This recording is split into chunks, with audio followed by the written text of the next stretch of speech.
sejak kebangkitan ulama bersama pengikut-pengikutnya istiqomah dan setia jaga akidah dan sunnah Rasulullah. Alhamdulillah segala puji baginya ulama bersama pengikut-pengikutnya istiqomah dan setia menjaga agama nusa dan bangsa. Mari kuatkan niat kita, kita bulatkan tekad kita, terus lanjutkan amal kita, mengembangkan hikmah kita. Assalamualaikum warahmatullahi wabarakatuh.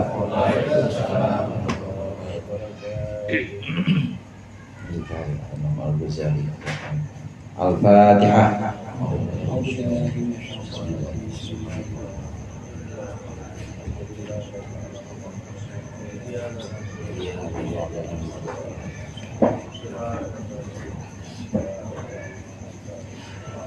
Alhamdulillahi jalla wa ala, ahmaduhu li jami'il ayadi wal ala, wa ashkuruhu syukra man ufiya minal bala.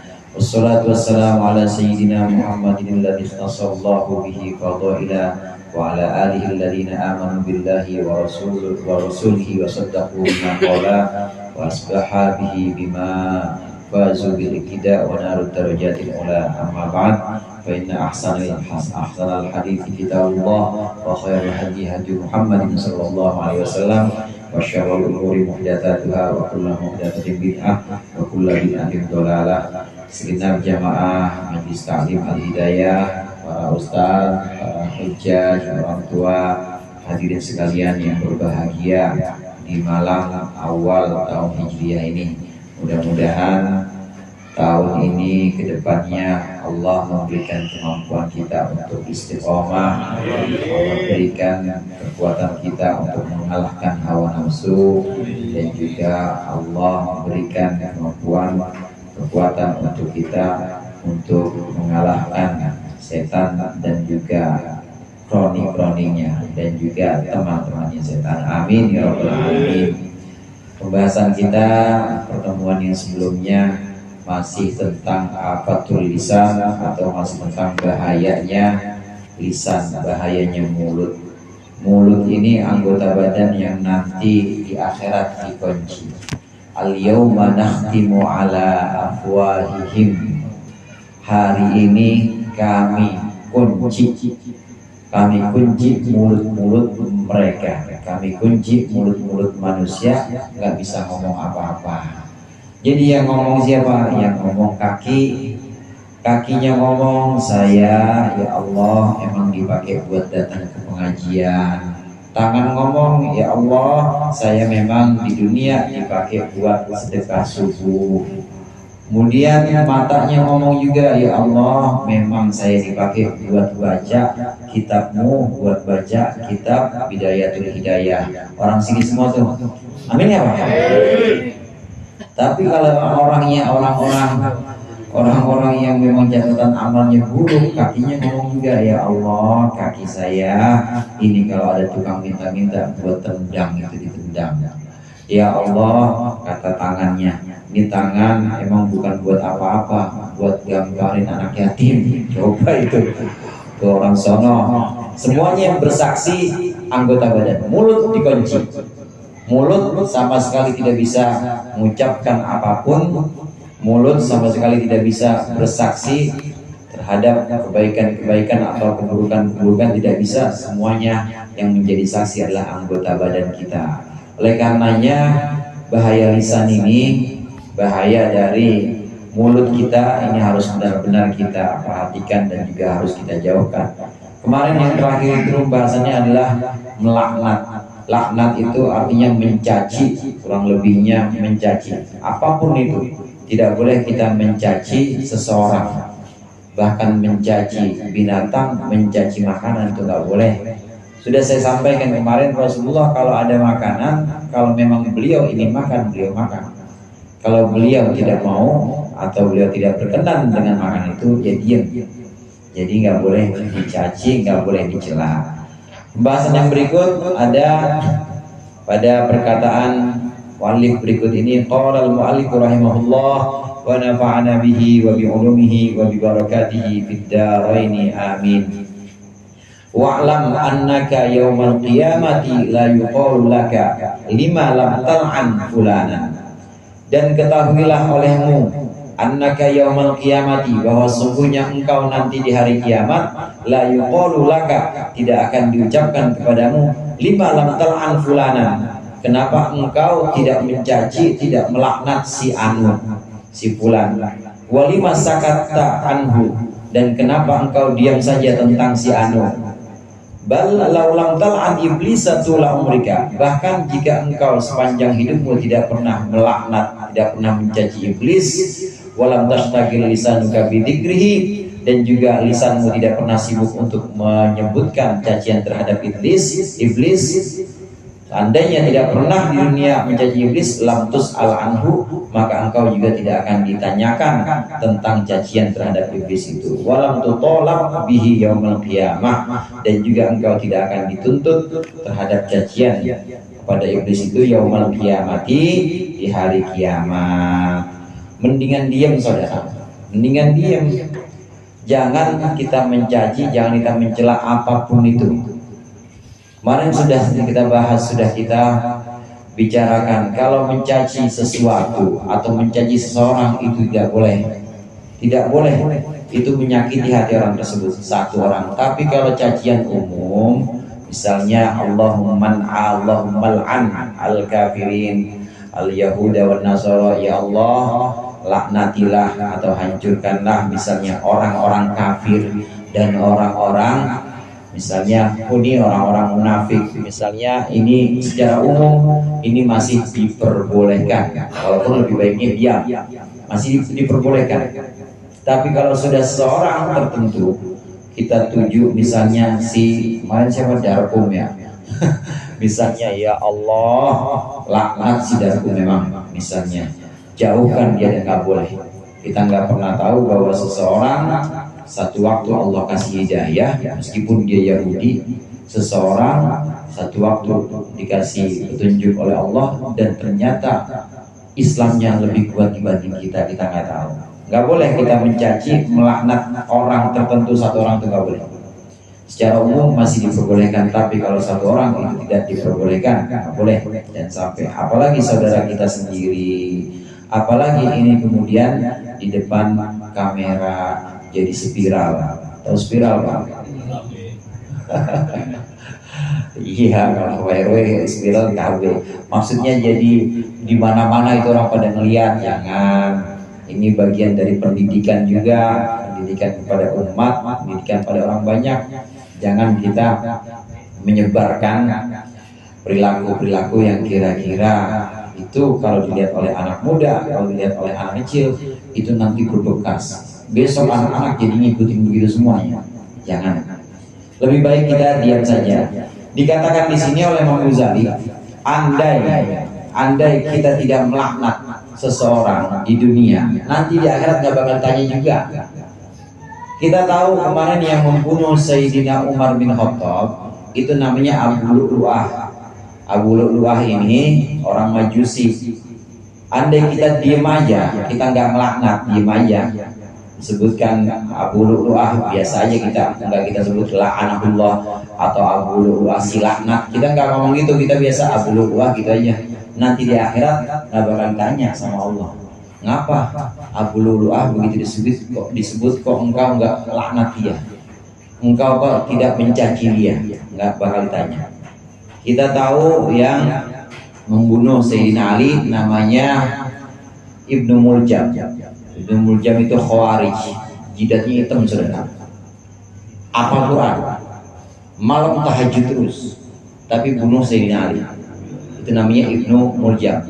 Andai kita tidak melaknat, tidak mencaci Ibnu Muljam, nanti di akhirat juga nggak bakal ditanya sama Allah, nggak bakal ditanya sama malaikat, kenapa di dunia diem-diem aja, nggak pernah mencaci Ibnu Muljam. Kenapa di dunia diem-diem aja, nggak pernah mencaci nggak pernah melaknat Ibnu Muljam, nggak pernah tanya. Bahkan kalau kita di dunia nggak pernah mencaci iblis, nggak pernah melaknat iblis, di akhirat juga nggak bakal ditanya sama Allah, saudara. Nggak bakal tanya, mengapa di dunia kok iblis nggak pernah dicaci? Kenapa kok di dunia iblis kok nggak pernah engkau laknat, nggak pernah engkau minta jauhkan dari rahmatnya? Kenapa? Nggak pernah ditanya di sini. Nggak bakal ditanya nanti di akhirat. Jadi bagaimana? Diam saja. Diam itu lebih baik dibanding kita umbar lisan kita, dibanding kita lepaskan kata-kata yang justru itu akan membuat kita nanti dimintai pertanggungjawabannya terhadap ucapan-ucapan itu. Ini yang disebut dengan diam itu emas. Diam itu emas dibanding harus melakukan sesuatu yang justru bahaya buat kita.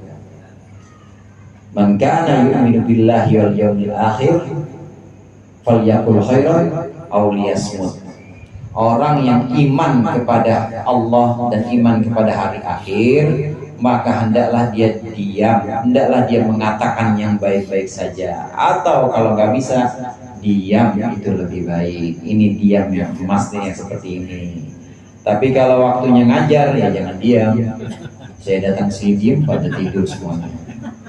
Ada WRW, waktunya datang tamu, RPT, waktunya ada orang minta tanda tangan, jangan diem. Nanti dikira gue salah apa mete ya? Salah apa ya mewe ya? Perasaan kemarin udah rapi semua urusan, jangan diem. Dalam satu waktu, dalam satu kesempatan yang memang kita diharuskan diam, maka diam itu lebih baik. Walam tutalab bihi yaumil qiyamah wa idza la'anta ahadan min khalqillahi ta'ala tulibta.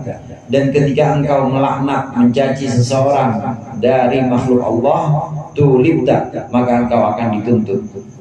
Engkau akan dituntut. Sebaliknya, kalau diam kita tidak akan ditanyakan, diam kita akan tidak akan dimintai pertanggungjawaban. Diam maksudnya di sini kita nggak mau mencaci, nggak bakal dimintai pertanggungjawaban. Tapi kalau diam ketika melihat keburukan, ini akan dimintai pertanggungjawaban. Tapi kalau diam ketika harusnya kita mencaci, harusnya melaknat, tapi kita diam nggak apa-apa, nggak bakal dimintai pertanggungjawaban.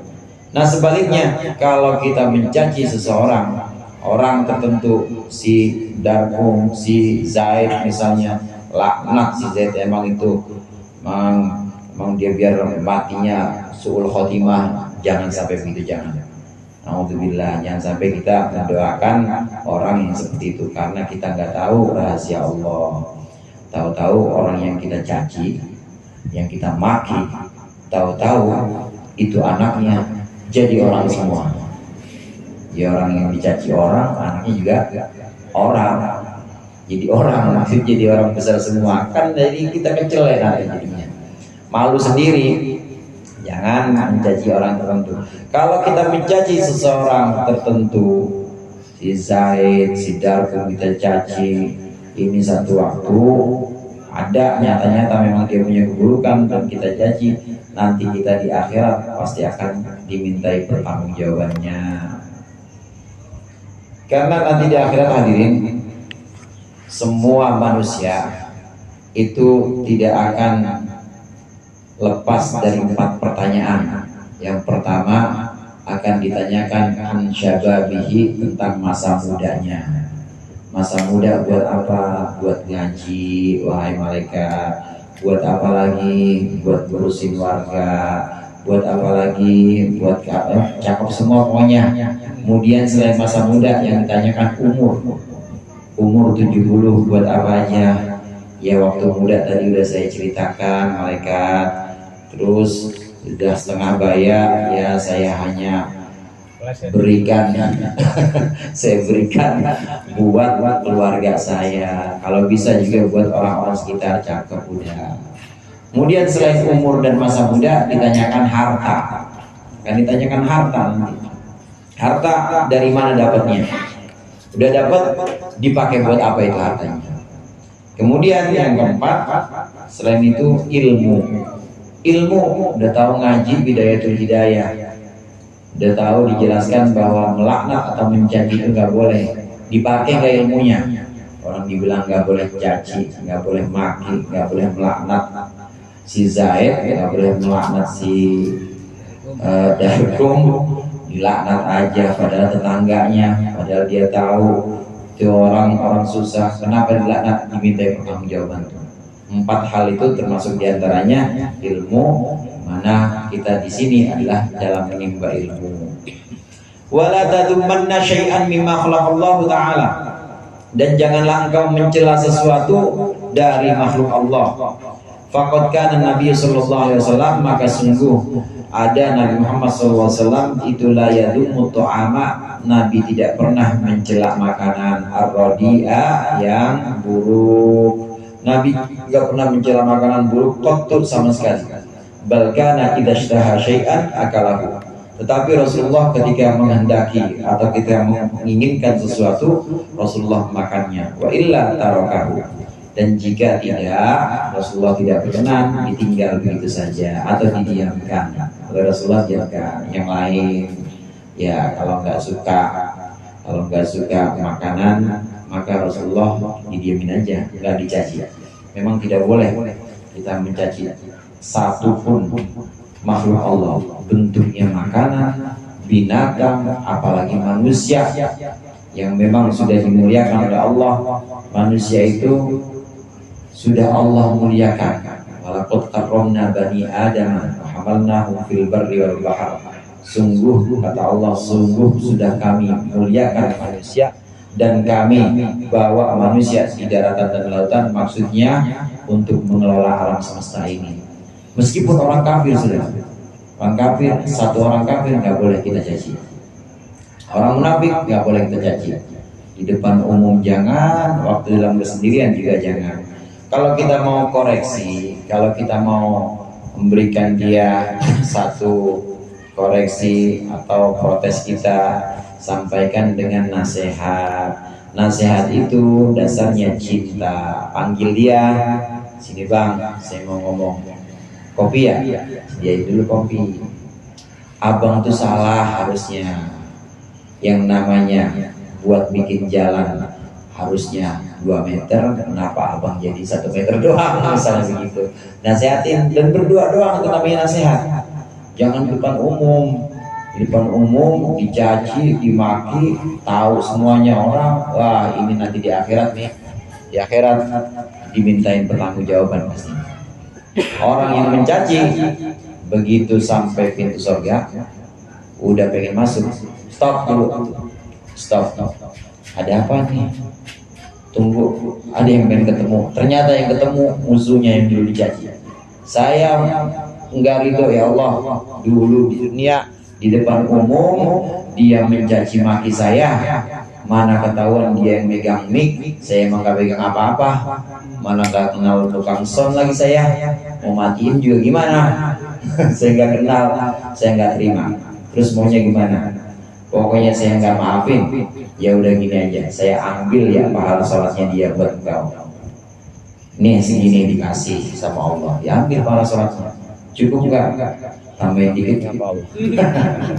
Akhirnya pahala sholat, selain pahala sholat, pahala sedekahnya tambahin juga.